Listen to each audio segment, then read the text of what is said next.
What's up guys? So ito na yung bat na carbon fiber na i-update ko sa inyo. Yung ginawa natin nung unang video na kung nung nakaraan ay napakabigat na bat ang ginawa ko. So ito naman siya yung pinakamagaan. So 11 ounce ang bigat ng gusto na may-ari nito. So ito guys yung carbon fiber natin. So kung nais nyong magpagawa or bumili, so pwede kayong bumili kay J. Cortez. So pwede nyo i-visit yung page niya. Nasa taas, so naka-provide na rin yung link doon. So i-like nyo na lang guys. So doon pwede kayong mag-inquire ng mga materials na pwede sa taco kung ano yung gusto nyong materials. So marami siyang supply guys. So ngayon magkakabit tayo ng leader dito sa bat na to kasi para ma-finish na natin. Okay? So let's go!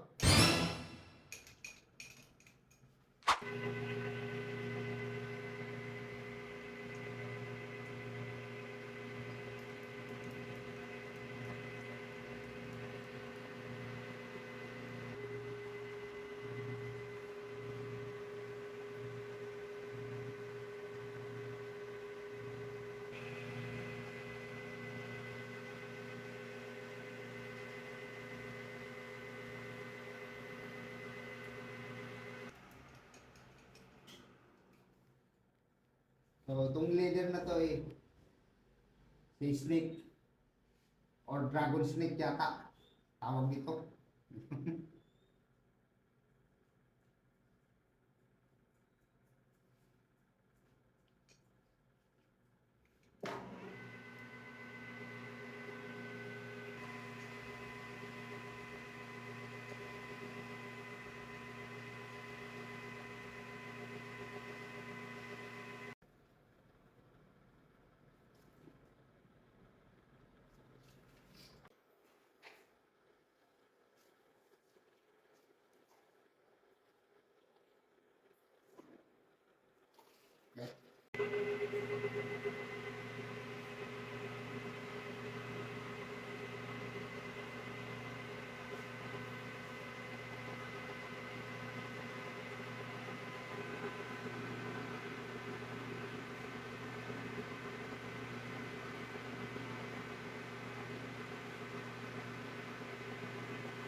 Okay?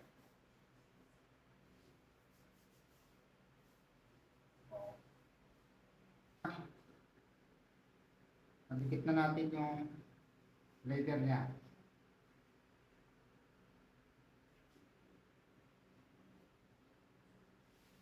Bagay kanya, maganda.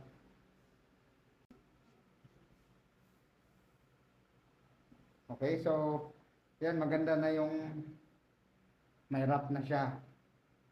So ito guys, original talaga na plano dito. Itong turquoise na yan, ay dapat ang nakalagay dyan yung Timascos. Kaya lang, tulad nung ginawa ko, di ko naman inasahan na ganun palang ang ugali ng materials na yon. So binubutas natin, habang binubutas nag-aapoy. So muntikan pa kami masunog dito guys. So yun, at least may aral na yung ibang mga manggagawa doon kung dumating man sa kanilang pagkakataon ng materials na yon. So at least mayroon na silang idea kung ano yung ugali ng materials na yan. Sa akin, di ko inisip yun eh.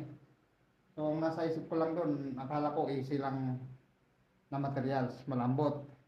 Kasi malambot tingnan siya eh. Pero pagka ginawa mo, so hirap, no? Sumiklam. So delikado. Kaya sino may mga lahat tayong mga manggagawa ng taco dapat din para huwag nating i-easy lang ang mga materials. Dapat pag-aralan na mabuti nang sa ganun na hindi tayo mapahamak. Kasi muntikan na kami mapahamak dyan sa materials na yun. Okay? So, thank you very much for watching.